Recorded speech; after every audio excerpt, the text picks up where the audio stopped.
Hey, what you see here is an iron ball position and a driver ball position, and then we have this zone in between. Today, we're gonna talk about the most important ball striking factor, ball position. Hey, welcome to the channel today.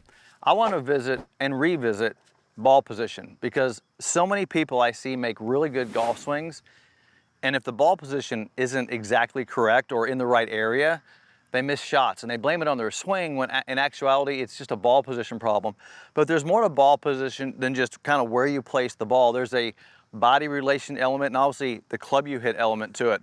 So there's actually a skill that you need to learn about making sure your ball position is correct every single time. Now, I want you to notice what you see here on the ground. You see I have 3 balls placed, and I'm going to place my feet into basically a 9-iron stance width, and you'll notice that this is a driver ball position. This is what I would consider in the zone, but a 3-wood ball position. And this is what I would call a correct 9-iron ball position. Now, everything on ball position relates to your ability to square the face and have the club at the proper impact shaft lean. So in other words, your body's position relative to impact. Now think what I just said there, your body's position relative to impact.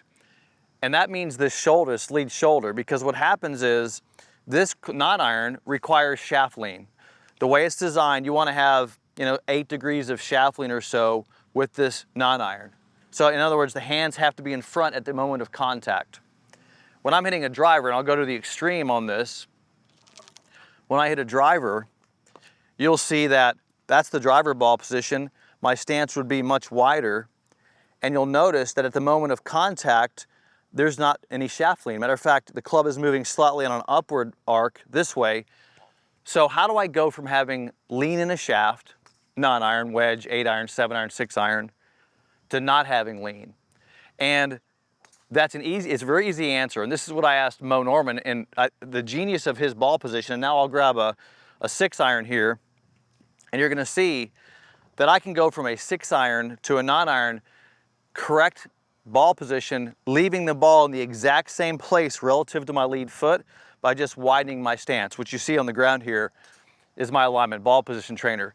This alignment ball position trainer is a key tool to training in the single plane swing, because I want you to not only develop your swing perfectly, but to make sure your ball position is correct so you're not wasting your time with a good swing and bad ball position.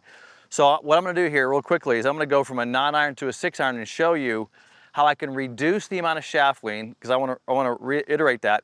A 6-iron needs less lean than a 9-iron. A driver obviously has no lean. So I've got to go from as much shaft lean as possible to no shaft lean with stance width. Watch what I do. So let me go 9-iron first again. So here's my 9-iron ball position. And you can see, I want you to pay attention to where my lead shoulder is.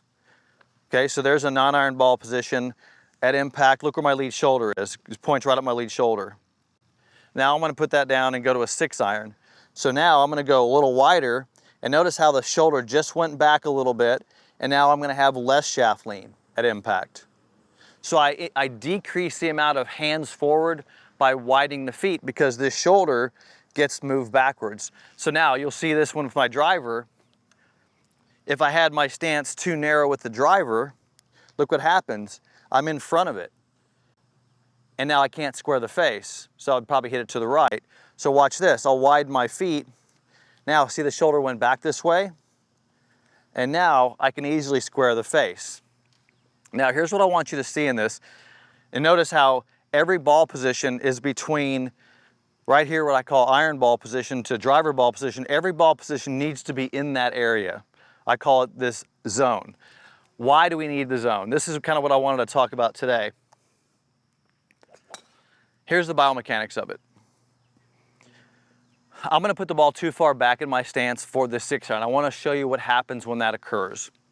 So let's say I have a perfect ball position. I'll just get these out of here. Got a perfect ball position. But let's say I had my stance too narrow. All right, so I know it's a little exaggerated here. During my swing, what happens is when I come down, my arm, because of my shoulder's position being so far in front, cannot get to a rotation to square the face. So what happens is I basically have to lean backwards possibly to get the arm to have a rotation. So what you're seeing is two things occurring. You have body rotation and you have arm rotation, and that's what squares the face. So you have this occurring to square a club face. If the ball is out of position, it's impossible to get this thing to occur. Well, when I put it in proper position, watch what happens. With the proper position, I can come down, rotate, and all of a sudden I can square the face. See how easy that was for me to square the face? So this shoulder's position is a very important part of ball position, because this is what's creating a square face. I mean, it's just common sense, right? My body's tilted, my shoulder position getting rotated open squares the face. So anytime you see people that have a really narrow stance and the ball back, tend to make a compensation. They over the top their swing to try to get this face rotation in. That's why you see a lot of over the top, because they get here, the ball's in the wrong spot, they're trying to square a face, they can't do it because they're tilted. So what they do is they come over the top in an attempt to square a face. It's a compensation for a ball position, lead arm position they can't seem to square. I want to show you this with a driver, because I want to show you how a lot of people that have trouble hitting a driver are simply having a really tough time squaring the face. And I want you to understand that squaring a club face should happen naturally if you're in position. So here's a proper driver ball position.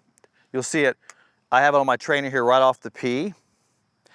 My lead foot position, notice by the time I get there, it's off my lead foot, and my stance is wide enough to get the shoulder behind it.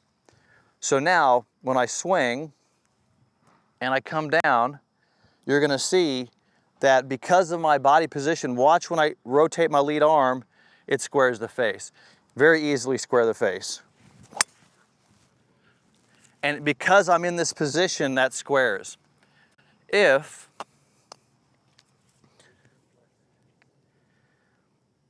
and this is where we get into some trouble, if for some reason, I'll bump this forward, I had the ball too far back in my stance. Back in my stance would mean way behind this shoulder. My stance is wide. Now look what happens. When I come down, I cannot seem to get my body, look at the club face. No matter how much I rotate my hand, I can't seem to square the face. So what I'll do is I'll block that to the right. Tends to be my issue is when my ball position gets too far back. If the ball position was too far forward, here's what happens. By the way, I'd rather have it too far forward because at least you can get the shoulder going forward. So now the ball's too far forward, and again, I have a little bit of a problem because I'll be opened up and the club's moving left outside of its arc. So we have that issue too to deal with. So we have this problem of the lead shoulder. When I'm turning, the lead shoulder has to be in this ideal range of position to square up. So everything is about lead shoulder position when it comes to ball position.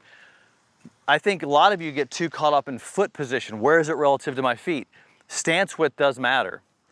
So stance width is a big deal, where you get your stance width.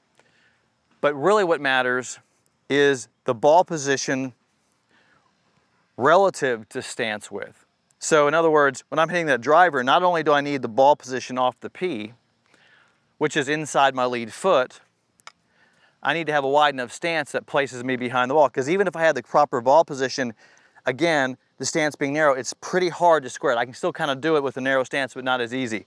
So watch this. Nice, stable, wide stance, tilt of my body, that is creating the conditions of the body to easily square the face. I'll do this again. And I'm not fighting to square, I'm just staying here and the arm is squaring up. Let me do that with a 9-iron.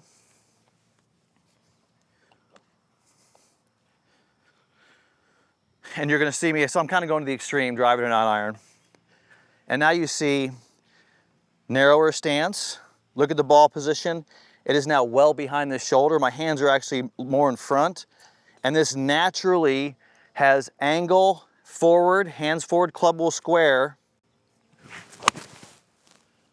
And so, am I trying to get the hands forward? No, I'm not even trying because I don't need to. Because if you look at the position of my body, my hands are already forward because my shoulder's already forward. I'm not fighting to lead with my hands, they're already there. I'm just simply going into position. And not only do the hands lead, but the face squares. So today's conversation was just about this idea that you have to keep the ball far enough forward to let the lead shoulder get in position. Let me show you this before we wrap up.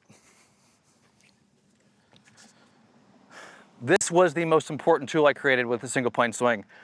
It tells you where your lead foot needs to go, where your driver ball position, this area where the face can square, and iron ball position, and then your subsequent foot width or your foot position, plus gives you that line. The other thing that's so important about this ball position is I'm not into training aids that are difficult to use because you got moving parts, where do you place them? This thing, you can kick it around, hit a shot, kick it to another target, move it, hit a shot. Your divots, you can move it around a lot. So I like things that slide around on the ground, that are easy to use, that can put you in position. I will even take this to the golf course when I practice on the course to use it. I will put a link to this product in the description. I'll even give you a discount for being a YouTube subscriber. So there's a discounted code in this video below in the description if you want to grab a hold of an ABT. We do have them both in left-handed and right-handed. That was my discussion for ball position today. If you have any questions, always feel free to drop me a note in the chat and leave a comment. Click the bell icon, give me a thumbs up, subscribe to the channel. I'll see you in the next video.